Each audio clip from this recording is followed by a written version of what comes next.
The home of the common Joe and the common Sally in the know, even more so than all those media talking heads. In my chair, biding my time, waiting for some Texas A&M Aggies to come to T-Town time. It looks like A&M is trying way too hard to get in Alabama's head way too early.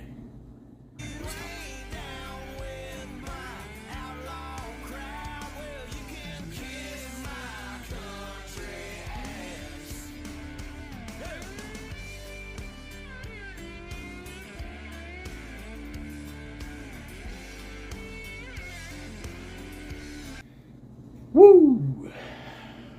It's been a hell of an off season with all the Lincoln Riley stuff and USC stuff and Texas A&M and Jimbo Fisher and Nick Saban and Alabama and everybody just looking like they're ready to have a Royal Rumble way before the season starts. Before we get started here, I'd just like to introduce myself. I am JPC. This is the Outlaw of College Football, also known as the OCF. In today's class, what we're going to talk about, just like I said, opponents trying to get in opponents' heads a little bit too early, being a little too obvious about it. When you try to get in someone's head and you try to troll them, you at least try to make it to where they don't know that you're trolling them or that you're trying to get in their head, because what it does is it gives off this vibe that you've really been dwelling on them for quite some time. It seems like deep down inside the Aggies know that last year was an aberration, an oasis of sorts, a mirage in College Station. Yeah, they won the game 41-38. But you got players and coaches in the offseason talking all this mad shit. Man, granted, Nick Saban probably steered that up himself a little bit. But time to put somebody on the bad list. That's right. Oh, Leon O'Neal Jr. Let's see what we got here. That's right. Leon O'Neal Jr., defensive lineman from Texas A&M, had a little something to say this past media days. He basically made a comment about Will Anderson saying that things was going to be taken care of on the field as far as all the mad trash talk that's been going on back and forth in the offseason between A&M and Alabama, most notably Jimbo and Nick Saban. But Leon O'Neal Jr. is a defensive lineman, first of all, and he's going to come out and talk smack to another defensive player on the other team. He said in his little Twitter, I'm going to throw some graphs up here for you so you don't think I'm making it up. He said, bruh gonna talk smack, and he's only got one tackle the whole game. And then he said, she trying to be gangster. What is she?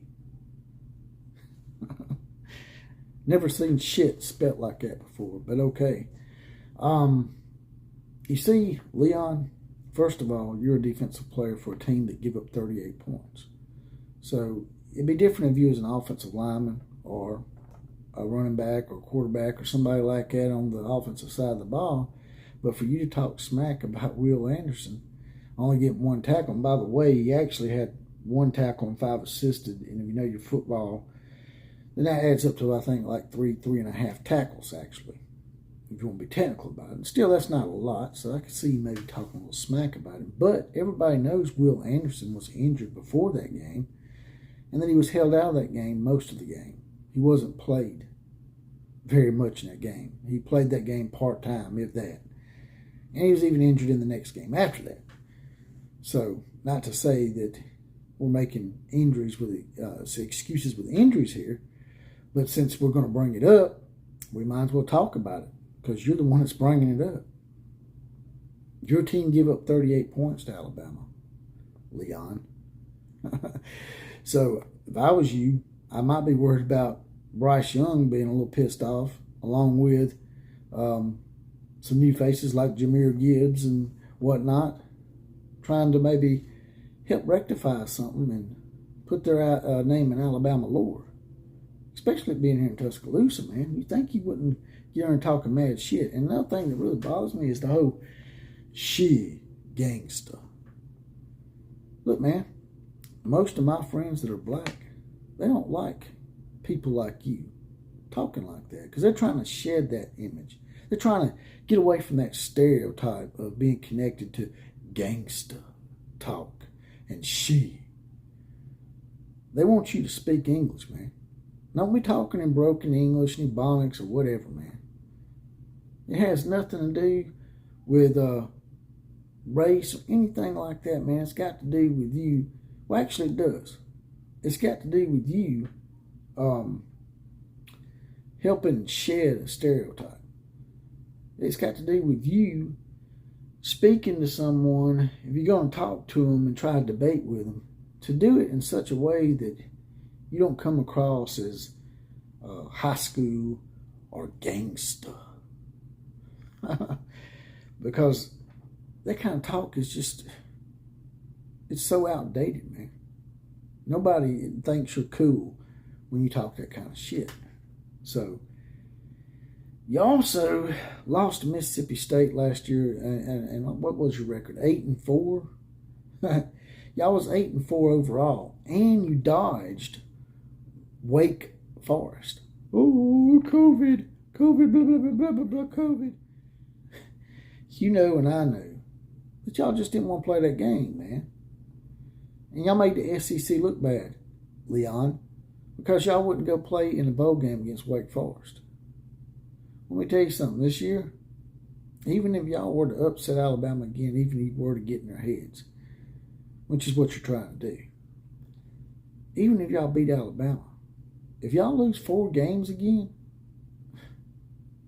y'all ain't done nothing, man. Anybody can get up for just one game. It's being able to be consistent and be a consistent winner. And that's what y'all are not, Leon. And that's what y'all will never be. Because now, Texas and Oklahoma is going to be coming to the conference pretty soon. And you're not going to have all that Texas recruiting to yourself with the SEC logo. Guess who else is going to be carrying that logo? The team that you hated so much. The team that you tried to deep six from getting in the conference. That being Texas and Oklahoma to a degree. So, it's hard to tell you, Leon. Your little head games, I think you played your hand way too soon. And when you're playing cards, that's how you lose. And that's how y'all gonna lose. And that's all I got to say about that. Like, share, comment, and subscribe to this channel. And as always, KMCA to all the other teams. Class is now dismissed.